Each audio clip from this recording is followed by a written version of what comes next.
భాషామృతం తరగతికి స్వాగతం.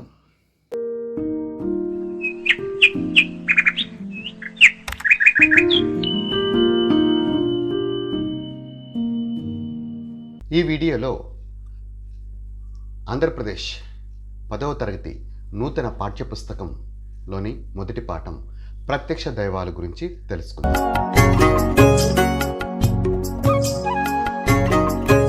ముందుగా చదవండి, ఆలోచించండి, చెప్పండి అనే అంశం కింద ఉన్నటువంటి ఆటవెల్ది పద్యాన్ని చూద్దాం. తల్లి తండ్రి మీద దయలేని పుత్రుండు పుట్టనేమి వాడు గిట్టనేమి, పుట్టలోన చెదలు పుట్టదా గిట్టదా, విశ్వదాభిరామ వినురవేమ. వేమన శతకంలోని పద్యాన్ని ఇవ్వడం జరిగింది. తల్లి తండ్రి మీద దయలేనటువంటి పుత్రుడు, ప్రేమగా చూసుకోనటువంటి బిడ్డ, వాడు పుట్టినా ఒకటే, గిట్టినా మరణించినా ఒకటే. పుట్టలో చెదపురుగులు పుడుతూ ఉంటాయి, చస్తూ ఉంటాయి. వాటి మూలంగా ఎదుటి వస్తువు నాశనం అవుతుందే కానీ ఎటువంటి ప్రయోజనము లేదు. ఈ పద్యంలో ఉన్నటువంటి భావం, ఈ పద్యం కింద ఉన్నటువంటి ప్రశ్నలు, వాటి సమాధానాలు తెలుసుకుందాం. ముందుగా మొదటి ప్రశ్న, పుత్రులు ఎవరి మీద దయ కలిగి ఉండాలి? పుత్రులు ఎవరి మీద దయ కలిగి ఉండాలి? తల్లిదండ్రుల మీద దయ కలిగి ఉండాలి. ఇక రెండవ ప్రశ్న, కవి చెదపురుగులతో ఎవరిని పోల్చాడు, ఎందుకు?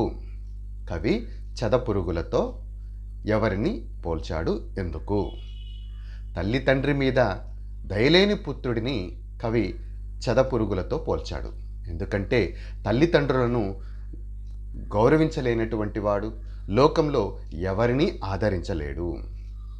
అటువంటి వాడు సమాజానికి భారమే తప్ప వాడి మూలంగా ఎటువంటి ప్రయోజనము ఉండదు.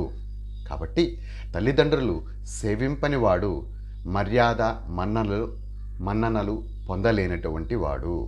అటువంటి వాని వల్ల వినాశనమే తప్ప మేలు కలగదు. ఇక మూడవ ప్రశ్న, తల్లిదండ్రుల సేవలో తరించిన మహనీయుల పేర్లు చెప్పండి. శ్రవణ కుమారుడు, శ్రీరాముడు మరియు ధర్మవ్యాధుడు ఇలాంటి వారందరూ కూడా తల్లిదండ్రుల సేవలు చేసి పుణ్యాన్ని పొందినటువంటి వారు. ఇక ఈ పాఠం యొక్క ఉద్దేశం గురించి తెలుసుకుందాం. లోకంలో కంటికి కనిపించే దేవతలు అమ్మా నాన్నలు. వారిని ఎల్లప్పుడూ సేవించడమే ధర్మాలన్నింటిలో ఉత్తమ ధర్మం. ఆ ధర్మాన్ని అనుసరించాలని చెప్పడమే ఈ పాఠం యొక్క ఉద్దేశం. లోకంలో కంటికి కనిపించేటువంటి ప్రత్యక్ష దైవాలు మన అమ్మా నాన్నలు. వారిని సేవించి వారికి సేవ చేయడం మనం ఆచరించేటువంటి అన్ని గొప్ప పనుల్లోకి ఉత్తమమైనటువంటి పని. ఆ ధర్మాన్ని అనుసరించాలని చెప్పడమే, ఆ పనిని చేయాలని చెప్పడమే ఈ పాఠం యొక్క ఉద్దేశం.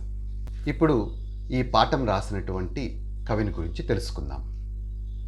ఆంధ్ర మహాభారతాన్ని ఆంధ్రీకరించిన కవిత్రయంలో ఎర్రన 3వ కవి. ఈయన క్రీస్తు శకం 14వ శతాబ్దపు కవి. వీరి తల్లిదండ్రులు పొత్తమ్మ, సూరన్నలు. ఈయన పాకనాడు సీమ అంటే ప్రకాశం జిల్లా కందుకూరు సమీపంలో ఉన్నటువంటి గుడ్లూరు అనేటువంటి గ్రామంలో జన్మించారు. అద్దంకిని రాజధానిగా చేసుకుని పరిపాలించినటువంటి ప్రోలయ వేమారెడ్డి ఆస్థాన కవిగా ఎర్రన ఉన్నారు. ఈయన రామాయణం, హరివంశం, అరణ్య పర్వశేషం, నృసింహపురాణం అనేటువంటి రచనలు రచించారు. ఈయనకు శంభుదాసుడు, ప్రబంధ పరమేశ్వరుడు అనేటువంటి బిరుదులతో ఈ ఎర్రన ప్రసిద్ధి పొందారు. వీరి రచనా శైలిలో సూక్తి వైచిత్రి పేరెన్నిక గన్నది. ఈ పాఠం మహాభారతం అరణ్య పర్వంలోని 5వ ఆశ్వాసం నుండి స్వీకరించబడింది. ఇక ఈ పాఠం యొక్క ప్రక్రియను గురించి తెలుసుకుంటే, ఇతిహాసం ఈ పాఠం యొక్క ప్రక్రియ. ఇతిహాసం అంటే ఇలా జరిగింది అనే అర్థం ఉంది. ఇది ఒక కాలంలో ఒక రాజవంశానికో ఒక జాతికో సంబంధించిన చారిత్రకాంశం గల బృహద్ రచన. ఇవి తొల్లిటి కథలు. ఇవి గ్రంథ రూపంలోకి రాకముందు ఆసు రూపంలో ఉండేవి. ఇతిహాసాలు చతుర్విధ పురుషార్థాలు, ఉపదేశాలు, పూర్వ వృత్తాంత కథలతో కూడి ఉంటాయి. ఇతిహాసాలలో కథా కథనానికి ప్రాధాన్యం ఉంటుంది. రామాయణ మహాభారతాలు ఇతిహాసాలు. అంటే ఇతిహాసం అంటే ఇలా జరిగింది అని అర్థం. అంటే ఇవి గ్రంథ రూపంలోకి రాకముందు ఆసు రూపంగా అంటే మౌఖికంగా ఒకరి నోట మరొకరికి చెప్పబడుతూ ఉండేవి. ఆ తరువాత కాలంలో ఇవి గ్రంథస్థానికి రావడం జరిగింది. ఇతిహాసాల్లో ఒక రాజవంశానికో ఒక జాతికో సంబంధించినటువంటి చారిత్రక ఆధారాలతో కూడినటువంటి ఓ గొప్ప రచన. ఇవి తొల్లిటి కథలు. ఇక ఈ పాఠం యొక్క నేపథ్యాన్ని పరిశీలించినట్లయితే, అరణ్యవాసంలో ఉన్నటువంటి కాలంలో ధర్మరాజుతో మార్కండేయ మహర్షి కౌశికుని గాథను చెబుతాడు. కౌశికుని విద్యాభ్యాసం ముగిసినట్లు వారి గురువు ప్రకటిస్తాడు. గృహస్థాశ్రమం స్వీకరించి తల్లిదండ్రులను సేవించమని చెబుతాడు. కానీ కౌశికుడు మరింత జ్ఞానార్జన చేసి సకల ధర్మాలను తెలుసుకోవాలని బయలుదేరుతాడు.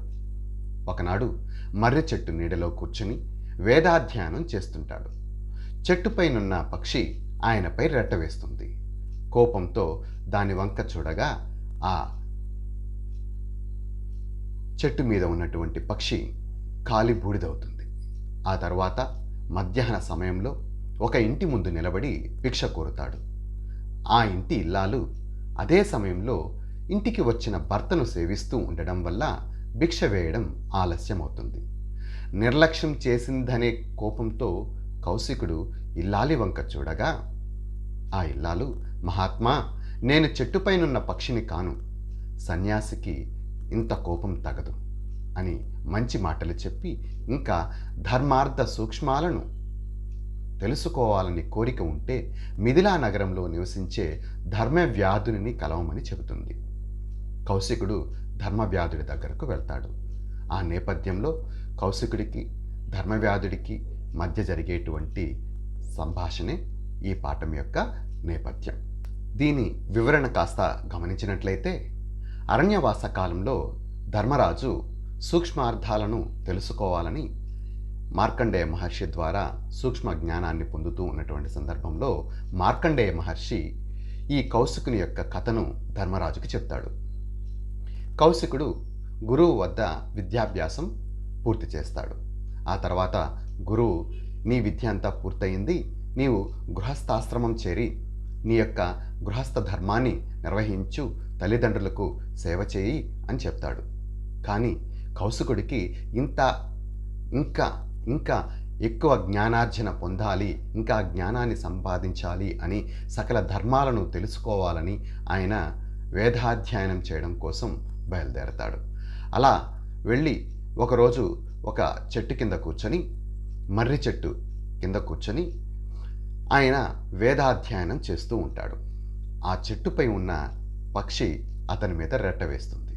ఇంత జ్ఞానార్జన సముపార్జితుడైనటువంటి నా మీదే రెట్ట వేస్తావా అన్నటువంటి కోపంతో ఆ పక్షి వైపు దీర్ఘంగా చూడగా ఆయన యొక్క చూపు దాటికి అది కాలి బూడిదగా మారుతుంది. ఆ తర్వాత తన తప్పును తెలుసుకుంటాడు. తనకంత కోపం తగదనేసి గ్రహిస్తాడు. తర్వాత శాంతపడి మధ్యాహ్న సమయంలో ఓ ఇంటి ముందుకు వెళ్ళి భిక్ష కోరుతాడు.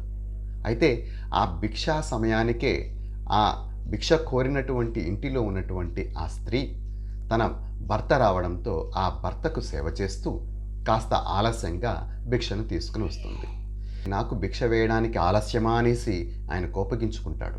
ఆమె వైపు తీక్షణంగా కోపంగా చూడబోతాడు. అప్పుడు ఆ ఇంటి ఇల్లాలు, మహాత్మా, నేను చెట్టుపైనున్న పక్షిని కాను, సన్యాసికి ఇంత కోపం పనికిరాదు, నువ్వు చూడగానే కాలిపోవడానికి, బూడిదిగా మారిపోవడానికి, సన్యాసికి ఇంత కోపం వద్దు, ఉండకూడదు అని కొన్ని మంచి మాటలు చెప్పి, ఇంకా నీకు ధర్మ సూక్ష్మాలను తెలుసుకోవాలని కోరిక ఉంటే మిథిలా నగరంలో నివసించేటువంటి ధర్మవ్యాధుడు అనేటువంటి ఆయనకు దగ్గరకు వెళ్ళు, నీకు ఆ జ్ఞాన సముపార్జన అనేది లభిస్తుంది అని చెబుతుంది. ఎవరు ఇంతటికీ ఈ ధర్మవ్యాధుడు అంటే ఒక కసాయి, మాంసం అమ్మేటువంటి వాడు.